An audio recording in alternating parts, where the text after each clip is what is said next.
We can add another one to the list. A Pennsylvania man was charged by federal prosecutors on Monday with posting multiple violent threats against the FBI online in the days that followed the FBI's search of Donald Trump's Florida home. This comes after an armed suspect in Ohio was killed by police after attempting to breach an FBI field office. A social media account with his name had posts about killing FBI employees. And armed demonstrators gathered outside an FBI office in Phoenix over the weekend. Despite all of this, right-wing media have been attacking the FBI for doing its job. One of the most persistent critics, the elder statesman of outraged talking heads, well, former Republican House Speaker Newt Gingrich. The FBI has been totally corrupted. It now could actually be called the American Stasi. I think it's a very scary step towards a police state eliminating the Constitution as a real document. We are on the precipice of a group of truly evil people who are prepared to destroy the Constitution and the rule of law, and who are proving it every day. Gingrich left Congress in 1999 after 4 years as House Speaker and 2 decades in Congress. Watching him these days on Fox, you might wonder, who cares about a guy who has been out of Congress for 2 decades? I mean, I get that everyone loves 90s throwbacks, but why is Newt Gingrich still relevant? Well, perhaps the biggest reason is because without Newt Gingrich, it's hard to imagine that we'd ever have had a Donald Trump presidency and the rise of MAGA-style extremism on the right. I mean, just take a listen to Gingrich back in the 90s.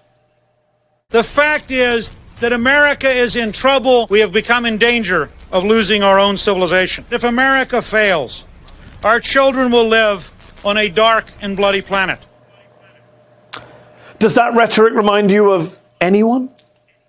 As Washington Post columnist Dana Milbank, author of the new book, The Destructionists, the 25-year crack-up of the Republican Party, as he writes, Gingrich rose to prominence by forcing the resignation of a Democratic Speaker of the House on what began as mostly false allegations, by smearing another Democratic Speaker with personal innuendo, and by routinely thwarting attempts to negotiate with Democrats. Gingrich had avoided service in Vietnam and regarded Democrats as the enemy, impugning their patriotism and otherwise savaging them nightly on the House floor for the benefit of C-SPAN viewers. Again, sound familiar? Long before Trump embraced Twitter as a platform for his own demagoguery, the upstart cable channel C-SPAN gave Gingrich a way to get his own extreme diatribes in front of the American people.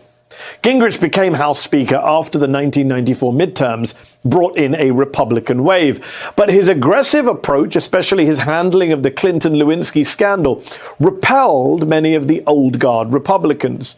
Georgia gave Gingrich another chance, sending him back to Congress in 1998. But by then, House Republicans weren't as generous. They revolted against their leader, and he resigned in 1999.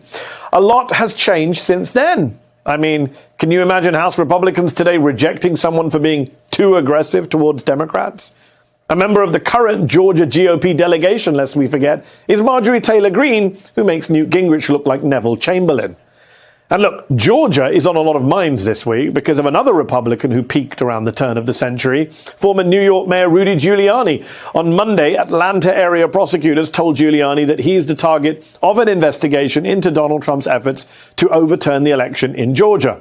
We had already known that prosecutors were interested in Giuliani because he had already been subpoenaed to appear before a special grand jury. That's scheduled to happen this week. Giuliani was one of several Trump allies compelled to appear before that grand jury. So was another Republican who arrived in Washington in the 90s, South Carolina Senator Lindsey Graham. He's appealing that decision. Graham, Gingrich, and Giuliani have all worked to undermine any investigation into Trump, whether it's his attempts to overturn the 2020 election or his potential harm to national security by allegedly moving top-secret documents to Mar-a-Lago after leaving office. Which is kind of funny, not only because you'd think that Graham, Gingrich, and Giuliani would rally around G-men, but because they'd been in Republican politics long enough to live through the party's tough-on-crime, stand with law enforcement phase, which we now know was just a phase. Newt Gingrich these days thinks that jail time should not go to those responsible for January the 6th, but to those investigating it. All these people who've been so tough and so mean and so nasty are going to be delivered subpoenas for every document, every conversation, every tweet, every email, because I think it's clear that these are people who are literally just running over the law. When you have a Republican Congress, this is all going to come crashing down, and the wolves are going to find out that they're now sheep, and they're the ones who are, in fact, going to, I think, face a real risk of jail for the kind of laws they're breaking. There's a tendency to say that Trump came along and hijacked a decent, moderate, sane Republican Party and infected it with extremism and belligerence. But it's more accurate to say that he just revealed what was already there, that he expanded upon what people like Newt Gingrich had started decades earlier and what people like Giuliani and Graham were always okay with.